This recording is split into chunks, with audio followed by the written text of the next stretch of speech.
Hi guys, it's Fiverr and welcome back to Sugar Candy Miniatures. Today I'm showing you how I did the bases for my Knight Army that are all ice cream themed. A lot of people seem to wonder where I get my ideas for stuff, and usually it just comes to me, but for this one specifically, I took some inspiration from my town in Animal Crossing. So the first step is to paint a ton of square bases. I found ones that had a texture on the top, but the bottoms were nice and flat, so I just turned them around and used them like that. But any square base that you have should work. I painted some in a darker brown. This is Scrag Brown from Games Workshop, and then I painted the rest in a light tan. I believe that's like Cadian flesh tone or whatever Caucasian flesh tone you have is going to work just fine for that. Once the base colors are all on, I took a off-white paint and I painted a squiggle to look like frosting or icing or just a nice little detail on the dark brown ones. I sponged some Scrag Brown on the edges of the paler ones so that they would look like they had cooked and browned in the oven a little bit. And then I used a texture tool to apply the powdered sugar surface to the top. I'm using a Tamiya supply that's specifically made for replicating the texture of powdered sugar on food miniatures, but if you don't have that or don't feel like paying for shipping from Taiwan like I did, sponging on white paint or using any snow effect that you have would be fine. The next bit is cutting all of the tiles out and then getting ready to put them together in just a checker pattern across the whole of the base. It's easier to watch this than explain it, so I'm just gonna let that play.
Gingerbread!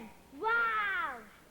All right, and then you'll notice we have a little bit of overhang where the tiles are extending out over the surface of the base. Some people probably won't mind that, but I do. And I found that the best way to cut them back without me having to get a saw or any kind of intense knife or anything like that is just to take a pair of nail clippers, the same thing that you would use to trim your fingernails, and cut off the excess.